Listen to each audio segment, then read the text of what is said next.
Welcome. What you are about to watch is not science fiction, and it is not folklore. It is a serious investigation into one of history's most compelling unresolved questions: the mystery of the Indus Valley Collapse, ancient Pakistan's vanished superpower. Across the world, in universities, research institutes, and field excavations, serious scholars are wrestling with evidence that does not fit the accepted story. Evidence that has been documented, measured, and peer-reviewed, and that still has no satisfying conventional explanation. We are going to look at that evidence carefully, without prejudice in either direction. Not dismissing what is extraordinary, but not accepting it without scrutiny either. The truth, as always, is in the details. At its peak around 2600 BC, the Indus Valley Civilization was the largest of the ancient world's three great civilizations, larger by area than Egypt and Mesopotamia combined. Its cities at Mohenjo-daro and Harappa were planned on a grid system, equipped with sophisticated sanitation and drainage, and home to populations of 30,000 to 50,000, larger than any contemporary city in Europe or the Middle East. It traded with Mesopotamia, had a standardized system of weights and measures, and produced an art of extraordinary refinement. And then, around 1900 BC, it collapsed. The cities were abandoned, the population dispersed. The writing system, still undeciphered, went with them. For nearly 4,000 years, the Indus Valley Civilization was completely unknown to the outside world. It was only rediscovered in the 1920s when colonial railway engineers, quarrying for ballast, started turning up ancient bricks. Even now, after a century of excavation, its language remains unread and its story incompletely told. This is where our investigation begins. Stay with us, because the further we go into the evidence, the more extraordinary it becomes.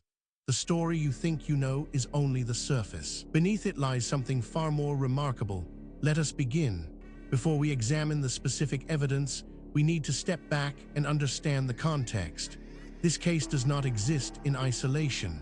It sits within the broader phenomenon of lost civilizations, and to properly evaluate what we are looking at, we need to understand the broader picture that surrounds it. The ocean has a long memory. As the last ice age ended around 12,000 years ago, sea levels worldwide rose by more than 120 meters, enough to drown entire coastal civilizations that may have flourished along shorelines that no longer exist. The continental shelves that now lie submerged beneath shallow coastal seas were once habitable land. River deltas, bays, and estuaries that today lie underwater were once the most attractive real estate on Earth, rich in resources, temperate in climate, and accessible by sea. If ancient peoples built their settlements where resources were most abundant, then much of the archaeological record of early civilization may be sitting on the ocean floor, invisible to conventional excavation. This is not speculation. Marine archaeologists have already found submerged ruins at dozens of locations worldwide, off the coasts of India, Japan, Cuba, and the Mediterranean islands. In some cases, these structures are clearly artificial: stone walls, carved steps, and rectilinear platforms that could not have formed naturally. The academic debate is not whether these structures exist, but what they mean. Were they built by unknown pre-flood cultures, or were they coastal settlements of known civilizations gradually abandoned as waters rose? The answer, in many cases, remains open. What oral traditions add to this picture is equally significant. Cultures living on or near the sea throughout the tropics and subtropics carry remarkably consistent flood narratives, stories of a great inundation that drowned an earlier world. These are not borrowed from one another through colonial contact. They predate European exploration. They appear to be independent memories of a shared catastrophe, the end of the last ice age, when the world coastlines changed forever and entire ways of life were drowned. The civilizations that built on those shores, if they existed, vanished beneath the waves. This context matters because it tells us something important. What we are about to investigate is not an isolated curiosity. It is part of a pattern that researchers in multiple fields have been independently documenting for decades, and patterns in science demand explanation.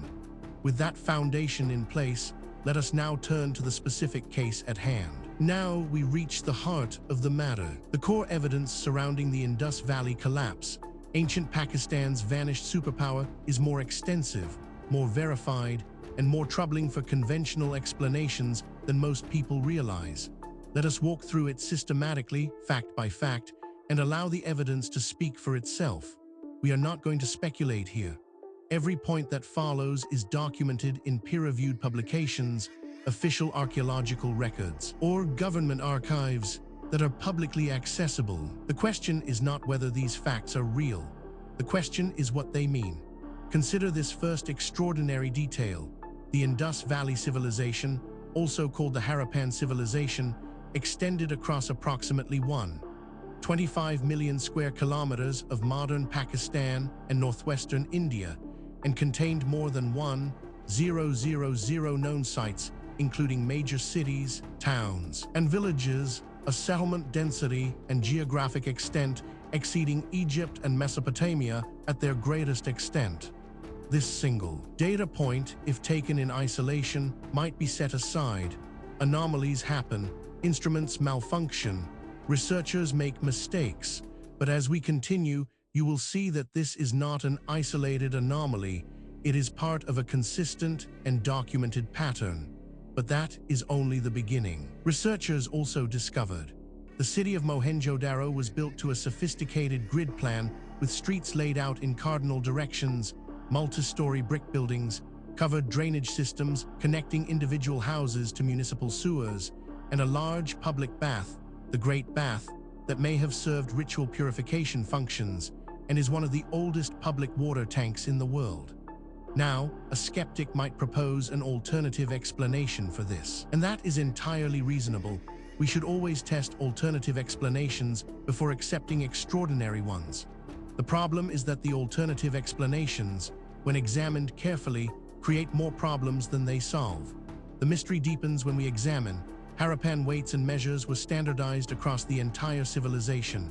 Excavated stone weights follow a precise binary system: 1, 2, 4, 8, 16, 32, 64, and the same system appears at sites separated by hundreds of kilometers, implying a degree of administrative centralization that archaeologists have difficulty explaining given the apparent absence of monumental palaces or obviously royal tombs.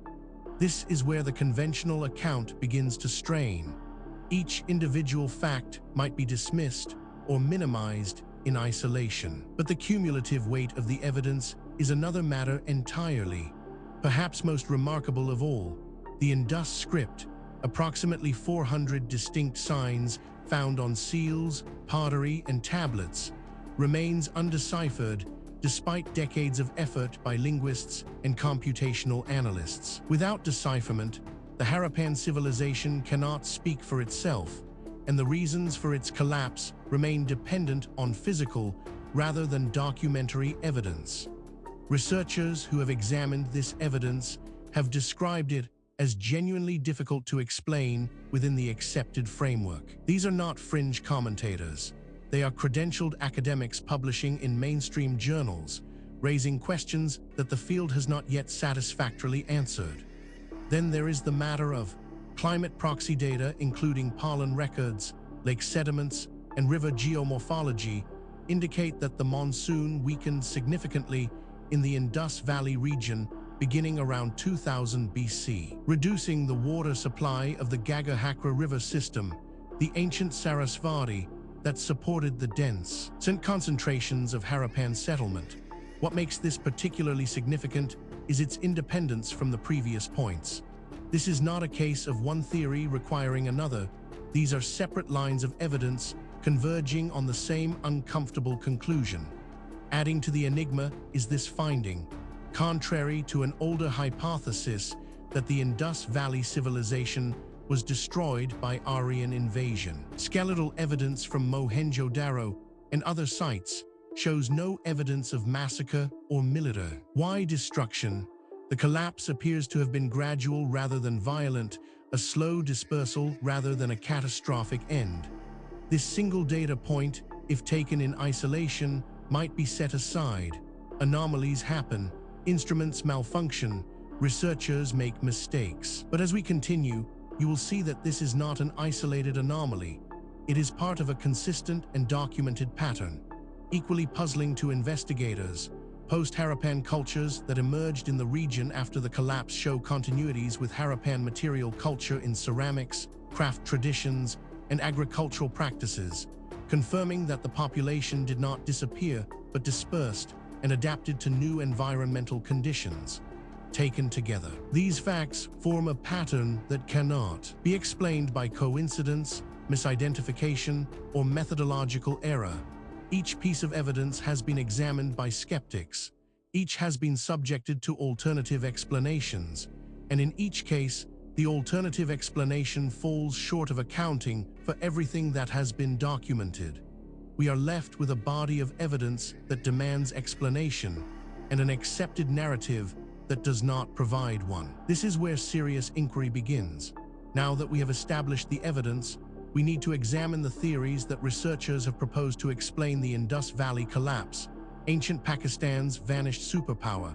This is where the debate becomes most intense, because the theories reflect not just different interpretations of the same evidence, but fundamentally different assumptions about what is possible and what the past looked like. Understanding these theories is not just an academic exercise. Each one has been championed by serious researchers with genuine credentials, and each one captures something that the others miss. The truth, if it is ever established, will likely draw on elements of several.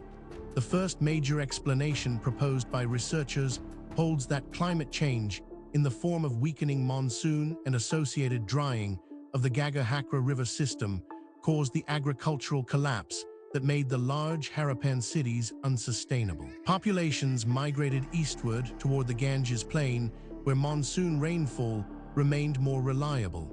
This is currently the most widely supported explanation among researchers and is backed by multiple independent paleoclimatic data sets. This interpretation has significant academic support and is backed by substantial evidence. But it is not without problems. Critics point out that it requires assumptions that go beyond what the evidence strictly supports, and that key predictions of this theory have not been confirmed by subsequent research. It remains contested, and the contest is productive. A rival school of thought argues that the Harappan collapse reflected a shift in trade networks following the decline of the old Akkadian Empire in Mesopotamia, which was the Harappans' primary long-distance trading partner. Loss of the commercial relationship that generated the surplus funding urban infrastructure may have made the large cities economically unviable, leading to dispersal into smaller agricultural settlements. This theory is controversial, and deliberately so. Its proponents argue that the evidence demands an explanation outside the conventional framework. Critics counter that extraordinary claims require extraordinary evidence, and that the evidence presented, while suggestive, does not yet meet that standard. The debate continues in peer-reviewed literature. Perhaps the most unconventional theory suggests that the decentralized political structure of the Harappan civilization, suggested by the absence of obvious palaces or royal tombs, made it simultaneously resilient, no single point of failure, and vulnerable, no central authority to organize collective responses to regional stresses. When climate pressure emerged, there was no political mechanism to coordinate an adaptive response. What is striking about this debate is not merely that experts disagree. That is normal and healthy in science. What is striking is the quality of the disagreement. Serious researchers, working from the same body of evidence, reaching genuinely different conclusions. That level of fundamental disagreement, when it persists over decades, is a signal that something important has not yet been understood. The question is not which of these theories is right. The question is whether any of them is right, or whether the truth is something that none of the current frameworks has yet been able to capture. The case surrounding the Indus Valley Collapse, ancient Pakistan's vanished superpower, does not rest on speculation alone. What distinguishes this investigation from pure mythology is the existence of documented, physical, verifiable evidence, material that has been examined by credentialed researchers and whose authenticity is not seriously disputed. What is disputed is its interpretation. Let us review the most significant documented evidence as objectively as possible. We are not going to cherry-pick the data that supports a preferred conclusion. We are going to lay out what exists and let you draw your own assessment. Physical evidence supporting this account includes paleoclimatic evidence from lake sediments in the Thar Desert and the Himalayan foothills confirms a significant weakening of monsoon rainfall in the Indus Valley region beginning around 2000 BC, coinciding with the period of Harappan urban decline. This evidence has been subjected to in-depth indent verification. Skeptics have examined it. Alternative explanations have been proposed and tested. The data remains. The question of what it means remains open. Investigators have documented. Satellite imagery and field surveys have traced the ancient course of the Gagga-Hakra River, now largely dry, across the Thar Desert, confirming that it was once a major perennial river capable of supporting the dense settlement documented archaeologically along its banks. This evidence has been subjected to independent verification. Skeptics have examined it. Alternative explanations have been proposed and tested. The data remains. The question of what it means remains open. On-site analysis revealed the standardization of weights, measures, and construction materials across the entire Harappan world, confirmed by physical analysis of artifacts from sites separated by 500 kilometers, remains one of the most extraordinary administrative achievements of the ancient world and implies a degree of integration that archaeology has not yet explained. This evidence has been subjected to independent verification. Skeptics have examined it. Alternative explanations have been proposed and tested. The data remains. The question of what it means remains open. Each individual piece of evidence might, in principle, be explained away. A single anomalous artifact might be misidentified. A single anomalous date might reflect contamination. A single anomalous eyewitness account might reflect misperception. The question is whether all of the evidence can be explained away, and whether the explanations required are more or less plausible than the evidence itself. When multiple independent lines of inquiry converge on the same conclusion, that convergence is the most powerful signal in empirical science. And that is exactly what we are seeing here. We have examined the history, the evidence, and the theories surrounding the Indus Valley Collapse, ancient Pakistan's vanished superpower. Now we need to ask the question that is sometimes overlooked in discussions of ancient mysteries. Why does this matter? What does it mean for us today? It would be easy to file this away as an interesting historical curiosity, a puzzle from a distant past with no bearing on our present lives. That would be a fundamental mistake. The questions raised by this case touch on issues that are directly relevant to who we are, where we came from, and what the human story actually looks like before the period covered by conventional history. The Indus Valley Civilization is both the most extensively studied and the least understood of the ancient world's great civilizations. A century of excavation has established its scale, its sophistication, and the general outline of its collapse. But its language remains unread, its political organization remains unknown, and its religious beliefs can only be inferred from material culture. The decipherment of the Indus script, if it is ever achieved, would be one of the great scholarly discoveries of the century, opening a window into a civilization that has been mute for 4,000 years. Until then, we are reading the body language of a culture that has not yet been allowed to speak for itself. Furthermore, the tools available to investigate these questions are advancing rapidly.